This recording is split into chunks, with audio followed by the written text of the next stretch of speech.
Hey everybody, I want to give you a little bit of a lesson on Ford Rangers, just something I experienced personally. I just took care of this tonight.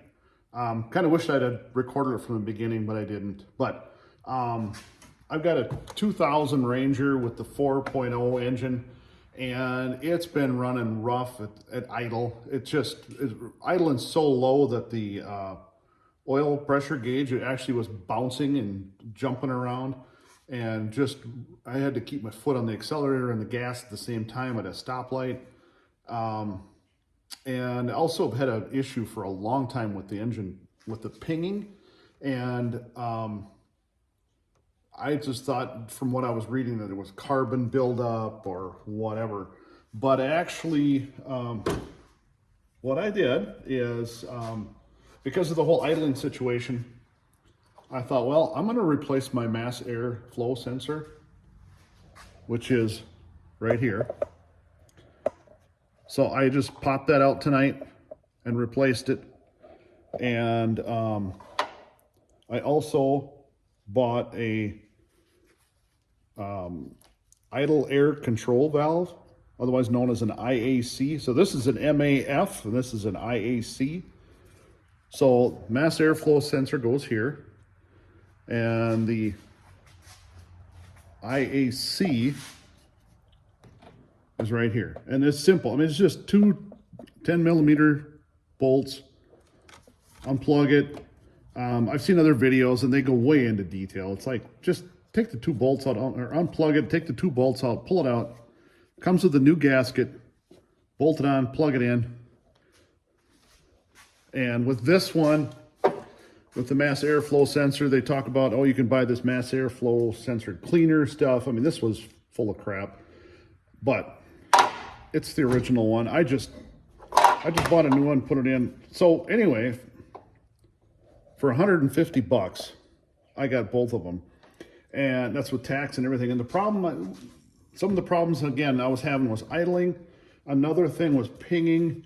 This thing has been pinging for a long time when I try to accelerate. And also it would shift sometimes when I was trying to go fast, it would shift into, like, jump into high gear. And it's an automatic, but it would shift too soon. And it would just lug and rattle and shake and everything else. Every single one of those problems went away after I put these in tonight. So I just wanted to make a quick video of that. One thing I will mention on this particular one, and maybe it's only on the 2000.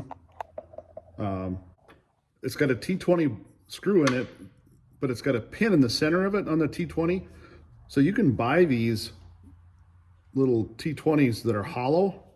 I just picked these up at O'Reilly. I actually picked up a set of them, and they were like, I don't know, 15 bucks or something. So, and it comes with an adapter for a 1/4-inch drive. So all in, I was at 150 bucks, and I took this thing out for a drive, and I was pleasantly surprised at how well this thing runs now.